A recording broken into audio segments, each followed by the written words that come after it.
nuevamente al libro de Primera de Corintios, que nos habla de que somos un solo cuerpo, pero que a pesar de que somos un solo cuerpo, ese cuerpo está compuesto por muchos miembros, muchas células, muchos órganos, muchos organismos, que al final van a componer lo que es el cuerpo. Y si estamos hablando del cuerpo, tenemos que saber que el cuerpo tiene una fisiología. Y la fisiología no es más que la ciencia que se encarga de estudiar todos los funcionamientos de ese organismo, de nosotros como cuerpo, ¿verdad? Porque tenemos órganos que funcionan dentro de nosotros para nosotros podernos desarrollar. Entonces la fisiología se encarga de eso. Como la fisiología se encarga de eso, del funcionamiento normal, entonces a este punto le vamos a poner salud.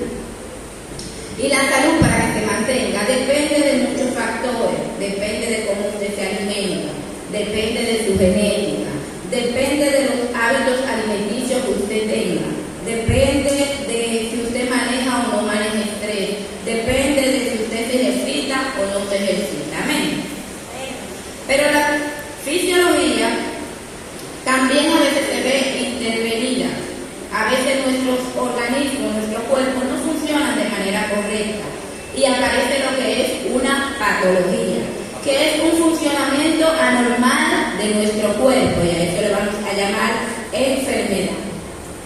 Como cuerpo de Cristo, a veces nuestra fisiología se ve alterada y también depende de lo mismo. Que nosotros tengamos una patología va a depender exactamente de lo mismo, de cómo nos alimentamos. Y si lo vamos y nos dirigimos al plano espiritual, hablamos de si ayunamos o no ayunamos. Amén. Hablamos del alimento que recibimos en nuestra congregación, o si nos estamos intoxicando por ahí con otras doctrinas, con otras corrientes. Entonces hablamos de que nuestra alimentación a veces se ve, vamos a decir que tiene un efecto secundario en nuestro organismo, y por eso entonces nos enfermamos. A veces nos volvemos sedentarios, quiere decir que no nos ejercitamos y también nos enfermamos. A veces, en lugar de tener hábitos alimenticios o buenos hábitos en nuestra vida cotidiana, tenemos hábitos tóxicos. Y si nos dirigimos al plano espiritual, esos hábitos tóxicos van a incurrir o lo vamos a llamar esta noche pecado. Bien. Entonces, incurrimos en los hábitos tóxicos, no nos alimentamos correctamente y nos volvemos sedentarios espiritualmente. Y eso entonces provoca que como cuerpo de Cristo nos enfermemos. Y cuando estamos enfermos, no nos comportamos como un cuerpo. En el cuerpo hay un sistema que se llama el sistema inmunitario, que es el que se encarga de que cuando usted tiene una gripecita, que viene un virus, una bacteria y lo quiere enfermar, el sistema inmunitario es el que responde. Nosotros le llamamos la policía del cuerpo, el ejército del cuerpo. Y ese ejército, desde que usted se enferma,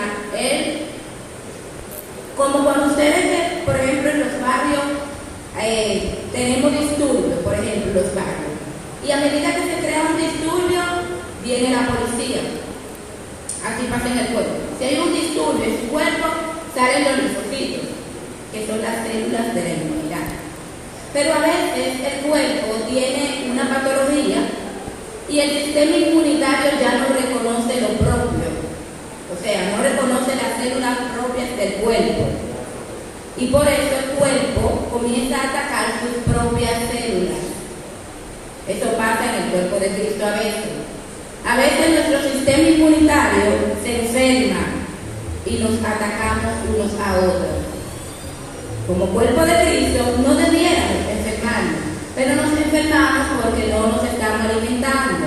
Nos enfermamos porque estamos incurriendo en los hábitos tóxicos. Nos enfermamos porque perdemos la visión y ya no reconocemos a nuestro hermano como que es parte de nuestro cuerpo y comenzamos a atacar al hermano. O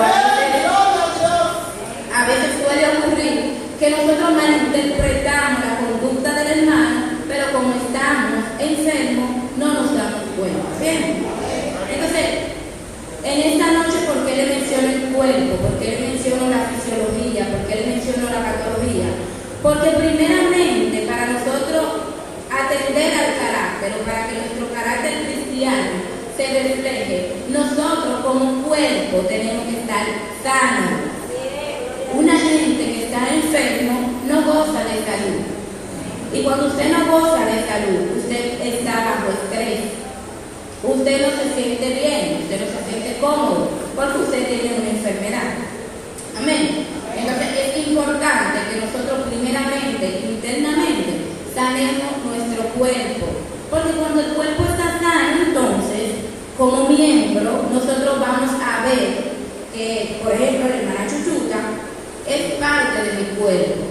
Y si la hermana Chuchuta yo le hago un daño, yo lo voy a sufrir, porque ella está unida a mí.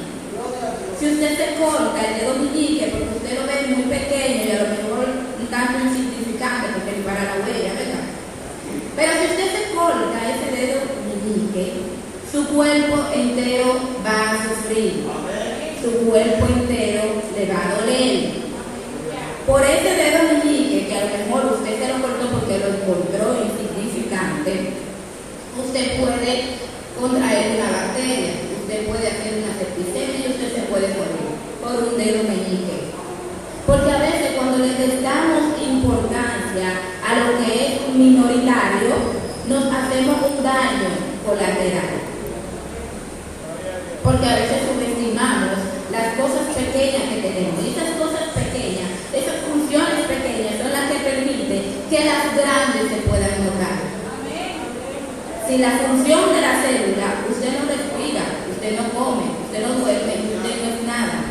Porque muchas células son las que van a componer su cuerpo. Pero si usted decide matar cada célula de su cuerpo, créame que usted va a morir. Amén. Así también pasa en la congregación, así también pasa en la iglesia. Todos somos miembros, todos somos importantes.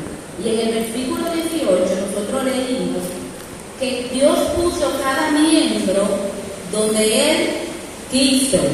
Usted está en el lugar que Dios quiere, usted esté. Si usted no quiere estar en ese lugar que usted está, pregúntele a Dios. Dígale, Señor, porque yo estoy aquí. Señor, ¿qué yo hago aquí? ¿Qué es lo que tengo que hacer? Dirígeme. Y eso se llama entonces, cuando hacemos eso, cuando entendemos cuál es nuestro lugar, cuando entendemos que Dios nos puso donde Él quería que estuviéramos, comenzamos a sanar si es que estamos enfermos.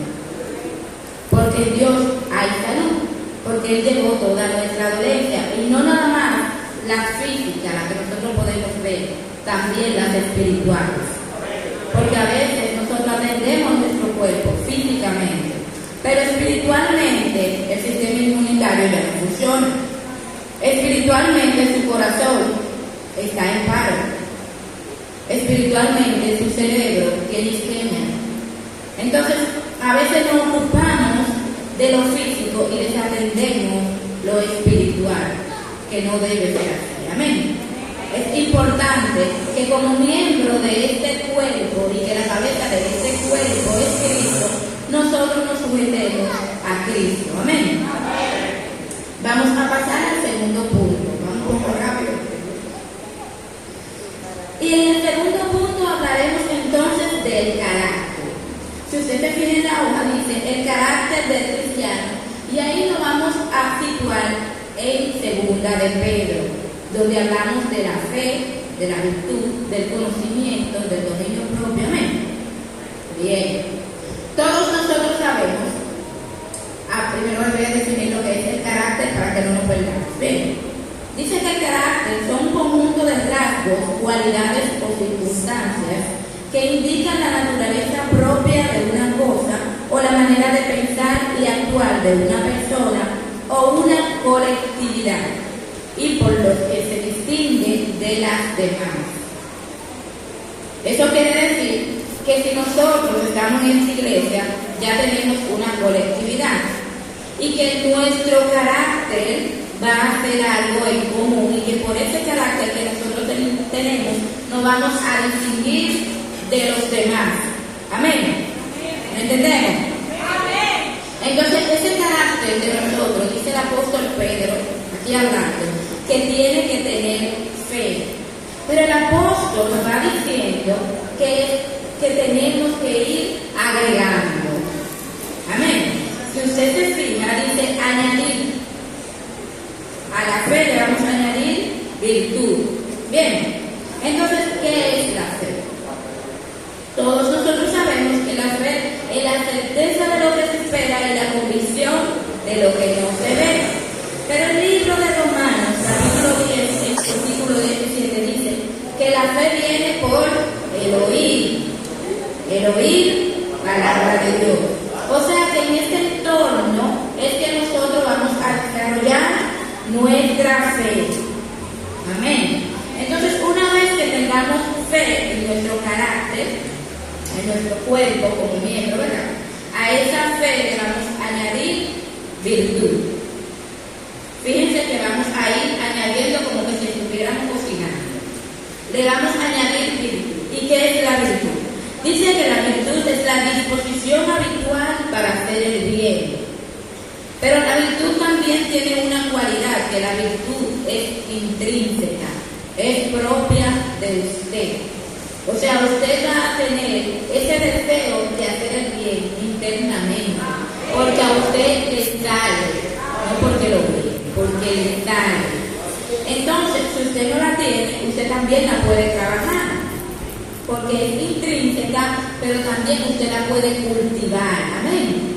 Entonces, si usted no tiene virtud, debe irla trabajando. ¿Y cómo la va trabajando? En vez de hacer el mal, haga el bien. Practicándolo. Todo lo que se practica al final se perfecciona. Amén. Amén. Entonces, una vez que tengamos virtud, a esa virtud entonces le vamos a añadir conocimiento. Porque la Biblia dice que mi pueblo perece por falta del conocimiento. El conocimiento es muy importante. Porque el conocimiento es quien nos va a sacar a nosotros de la ignorancia. Amén. El pastor siempre nos decía, o nos dice, pero yo digo nos decía porque era cuando estábamos oyendo la clase de los catecúmenos, de nuevo creyentes. Y él siempre nos decía que nosotros teníamos que estudiar las escrituras, porque después iban a venir corrientes y nosotros como estábamos nuevos en la fe, si no estudiábamos esas corrientes nos iban a desenfocar. Pero el conocimiento no es tan solo para evitar que nos desenfoque de nuestra doctrina, para que nos desenfoque de nuestra convicción, no es nada más por eso. El conocimiento es importante porque si usted es cristiano, usted tiene que saber quién es Cristo. Y el conocimiento no se lo podemos inyectar.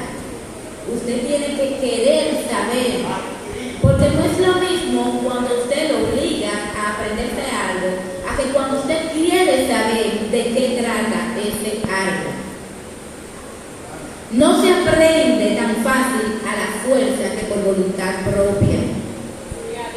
Cuando usted hace las cosas por vocación, le salen bien hechas generalmente.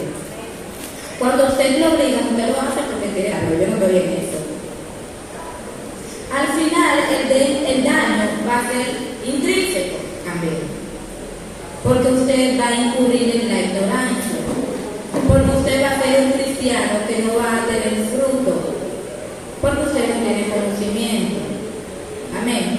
Los frutos, no le estoy diciendo con eso que los frutos solamente dependen del conocimiento. Dependen del Espíritu Santo.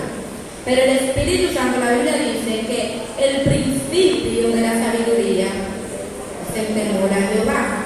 Y dice en el libro de Proverbios, capítulo 2, versículo 6, dice: porque Jehová da la sabiduría, y de su boca viene el conocimiento y la inteligencia. ¿Usted quiere conocimiento? ¿Usted quiere sabiduría? Acérquese a Dios. ¿Usted quiere que Dios le hable? Lea la Biblia. Ahí le habla clarito y en español. Amén. Entonces, una vez que tengamos conocimiento, que lo vamos a ir cultivando día a día, porque no es algo que va a venir de la noche a la mañana, yo me acosté sin leer y mañana me sé la Biblia completa. No es así. El conocimiento se va a ir cultivando día a día, al junto con la piedad. al punto de la fe que la vamos a ir poniendo en práctica. Luego que tengamos el conocimiento, al conocimiento le vamos a añadir dominio propio. El dominio propio es la capacidad que nos permite controlarnos a nosotros mismos. Es esa capacidad que tenemos nosotros de refrenarnos, de abstenernos de muchas cosas, de abstenernos a veces del pecado. Para usted decirle no al pecado, usted tiene que estar lleno de Dios, pero también tiene que tener mucho dominio propio. Porque la Biblia dice que nosotros estamos crucificados juntamente con Cristo. Está crucificado juntamente con Cristo. Vivo. Está vivo ahí, enganchado en esa cruz. Eso quiere decir que usted siente cada clavo. Entonces, como usted está vivo, y como el enemigo también es un contrincante fuerte que tenemos, y que se ha tomado el tiempo, que no nos tomamos nosotros muchas veces, el enemigo se toma el tiempo de estudiarnos. El enemigo nos evalúa. El enemigo sabe por dónde cojeamos, a qué nosotros somos débiles. Amén. Y entonces cuando ya no ha estudiado, viene y nos tienta. Ahí viene la tentación. Ahí viene la provocación. Pero esa provocación no va a venir que si... Voy a poner un ejemplo. Amén. Las provocaciones del enemigo vienen por donde nosotros somos débiles. Si yo vengo del mundo, y cuando yo estaba en el mundo yo bebía mucho, todavía soy cristiano, pero como que el alcohol me llama un poco, entonces, matemáticamente, la tentación viene por el alcohol. Y por eso es que nosotros tenemos que pedirle al Señor día a día que todo lo que a nosotros nos impida entrar al reino de Dios sea echado fuera de nuestra vida. A veces nos va a doler. A veces el presentar una oración como esta delante de Dios implica muchas cosas, porque cuando le decimos al Señor, llévate todo lo que no sea de tu agrado. Llévate todo, Señor, lo que me impida serte fiel, lo que me impida agradarte a ti. Ahí vienen muchas amistades que el Señor se la lleva, porque usted le dio que se lleve todo. Ahí vienen muchas circunstancias que el Señor se la lleva, porque a usted le dijo que se lo llevara. Lo que pasa es que el Señor no funciona automáticamente, como nosotros a veces creemos, que hoy le hacemos una oración al Señor y mañana tenemos que ver el milagro. No es bajo nuestra fuerza, no es cuando nosotros queramos, es en el momento perfecto, porque la bendición de Jehová es la que enriquece y no añade tristeza con ella. Cuando el Señor a usted lo bendice, usted no va a estar triste, por lo menos por esa bendición. Amén. Entonces, para nosotros ir cultivando nuestro carácter, tenemos que añadir dominio propio, porque va a haber circunstancias, van a haber ocasiones en las que nosotros tenemos que tener la valentía de decir no, de decir yo soy cristiano, de decir mi moral, mi ética como creyente no me permite hacer tal o cual cosa. Mi ética como cristiano no me permite venderme, no me permite hablar mentira. Amén. A veces se ven circunstancias en las que estamos entre la espada y la pared, en la que tenemos que tomar una decisión. La decisión de serle fiel al Señor o la decisión de prosperarme yo. Porque a veces económicamente usted está mal y vienen ofertas que no son la más adecuada. Pero usted a veces tiene situaciones en su casa, en su hogar, donde usted se siente comprometido quizás. Y es el momento donde usted tiene que decirle al diablo no y a Cristo sí. Y a veces decirle a Cristo sí implica que usted va a sufrir, usted va a pasar calamidades, pero tranquilo, porque el Señor nos deja sufridos en vergüenza. Amén. El Señor siempre tiene un plan diseñado para cada uno de nosotros, aunque en el momento no los entendamos. Amén. Entonces el dominio propio tenemos que irlo cultivando día a día. Amén. Porque cuando cultivamos las cosas día a día, con el tiempo, esas debilidades que nosotros teníamos se van a convertir entonces en fortalezas. Y a lo mejor dentro de 5 años usted va a decir, wow, pero yo sí he cambiado. Antes yo era así, así y así. Entonces, ya que tenemos el dominio propio, vamos a dirigirnos hacia la paciencia. Y ahí sí. La paciencia, amén, que es la actitud que lleva al ser humano a poder soportar contratiempos y dificultades para conseguir algún bien. Y haga énfasis en soportar. Amén. La paciencia se cultiva con las pruebas. La paciencia se cultiva con las dificultades. No crea que usted le va a llegar una prueba y usted la va a pasar consciente una vez a veces. Mucha gente dice que cree. Algunos nos quemamos en la prueba hasta 10 veces en la prueba. Porque a veces la prueba lo que está demandando de nosotros es paciencia, y con esa prueba es que la vamos a cultivar. La prueba puede ser un poco tediosa, puede que a usted le canse, puede que usted se disguste en el proceso de una prueba, porque cuando usted está en prueba generalmente está pasando por un proceso que le duele, porque la prueba duele, porque como el oro tenemos que ser procesados. Amén.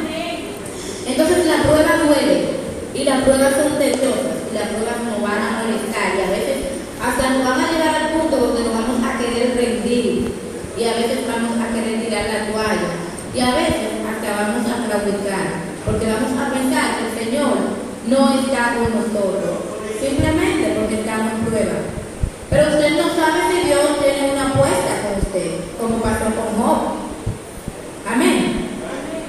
Entonces, en el momento de la prueba, o a través de que en nuestra vida como creyente vayan apareciendo las pruebas, que todos tenemos pruebas, el Señor va a ir moldeando y va a ir cultivando en nosotros esa paciencia que nosotros necesitamos.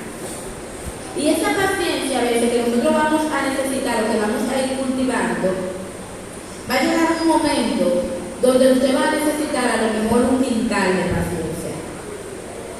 Porque va a llegar una prueba en su vida que va a ser la prueba que usted cree que es la más grande, que es la que usted no puede soportar, y que es la última gota que derrama la copa. Amén. Y ahí entonces, en este tipo de prueba, es que usted va a saber si usted cultivó o no su matica de paciencia que usted estaba sembrando. Amén. Luego que tengamos paciencia, nos vamos a dirigir hacia la piedad. La piedad se refiere a la compasión, a la clemencia o a la misericordia que se tiene hacia algo o hacia algo. A veces nosotros predicamos muchas cosas y nos enseñan muchas cosas, y lo último a veces que se nos viene a enseñar es la piedad. O a veces la predicamos pero no la ponemos en práctica. A veces sabemos cuál es la definición pero no la usamos porque entendemos que no es tan necesaria.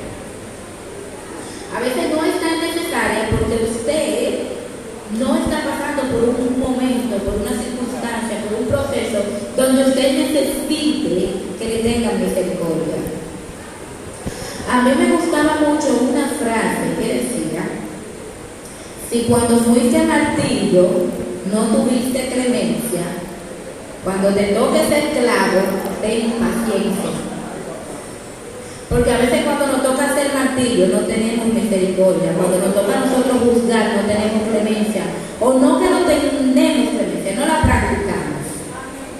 Pero cuando nosotros nos toca estar en el turno del clavo, hermano, queremos que se practique, queremos que el fruto del Espíritu salga a flote, queremos que a nosotros se nos comprenda. Y cuando no se nos comprende, cuidado, que comenzamos a acusar. No, porque usted no tiene piedad, usted no tiene misericordia. Pero a veces es algo que se revierte. A veces nosotros solamente estamos cosechando lo que sembramos. Amén. Entonces es importante que nosotros como creyentes cultivemos la piedad. Y se ven muchos momentos en la vida donde nosotros podemos practicar el ejercicio de la piedad. Pablo le dijo a Timoteo: ejercítate en la piedad, porque el ejercicio del cuerpo para nada es provechoso. Porque la piedad era algo que Timoteo la iba a necesitar mucho. nosotros como creyentes, aunque no seamos el pastor, a veces en nuestro hogar, ¿verdad?, tenemos que pastorear nuestra familia. Así que nos toca. Ahí más o menos comprendemos por dónde pasa el pastor. Cuando nos toca lidiar con personas que a nosotros nos interesan, que nos importan, pero que tenemos que a veces tener mano dura con ellos, nos damos cuenta de que ser padre o ser pastor es un poco difícil, es un poco cuesta arriba en muchas ocasiones. Pero no se nos puede olvidar, a pesar de que tengamos que corregir con mano dura, no se nos puede olvidar la piedad. Amén. Y luego de la piedad quedan dos puntos que son muy importantes. Queda el afecto fraternal, que es esa relación que se desarrolla entre los hermanos. O sea, entre usted y yo hay un tipo de relación, y esa relación se llama afecto fraternal. Es el lazo o el sentimiento que se desarrolla entre dos personas que a veces no son familia o sí pueden serlo. Amén. Por ejemplo, entre los hermanos hay afecto fraternal, entre los hermanos de sangre. Entre los hermanos de la iglesia hay afecto fraternal, entre los amigos hay afecto fraternal. Amén. Entonces, si hay afecto fraternal, hay un sentimiento, hay un lazo, eso significa que su causa, su dolor, a mí me tiene que importar. Amén. Si usted está pasando por un proceso y yo le puedo colaborar, yo tengo que, porque se supone que tenemos una relación. Se supone que si somos hermanos nos tenemos que ayudar colectivamente, que su causa yo me debo de sentir identificada. Amén. Que si la hermana Lynn tiene un proceso, yo digo, ay, pero Lynn es mi amiga, y cuando yo pasé por ahí, yo sé cómo uno se siente, porque yo sé lo que duele. Déjame apoyar a Lynn, aunque yo no pueda hacer mucho para quitar su dolor o para yo ponerme en su lugar, pero puedo hacer algo para que a lo mejor ella se sienta más cómoda en el momento de su proceso. Eso se llama afecto fraternal, y esto, el afecto fraternal, debe de reinar en nosotros como cuerpo de Cristo. Porque si no implementamos el afecto fraternal, el cuerpo se va a pique y se va a enfermar.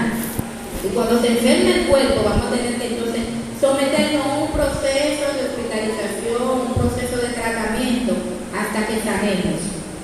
Amén. Luego del afecto fraternal viene el amor. El amor.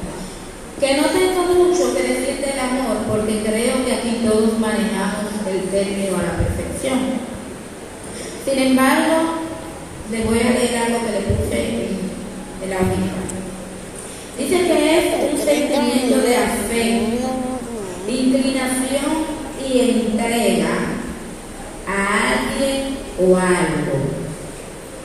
A alguien, porque el amor puede ser carnal, bien, y generalmente cuando es carnal es recíproco. Usted me da, yo le doy. Entre una pareja, por ejemplo, ahí hay amor. Puede presentarse, ¿verdad?, que el amor usted lo manifieste para algo. Yo, por ejemplo, amo la medicina. Como yo amo la medicina, yo me entrego a la medicina. Como yo amo a Cristo, yo me entrego a la causa de Cristo. Como yo amo mi iglesia, yo me entrego a mi iglesia. Como yo amo a mis hermanos, yo estoy para mis hermanos, para lo que sea. El amor tiene una peculiaridad, hermano.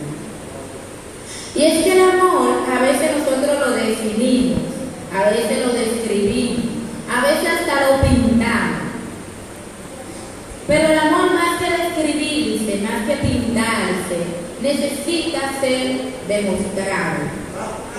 Usted a mí no me puede decir que me ama si no me lo demuestra. ¿Me amas?, dice la Biblia, guarda mis mandamientos. Déjame al Señor la única manera de usted demostrarle, y Él no quiere que se lo diga. Él quiere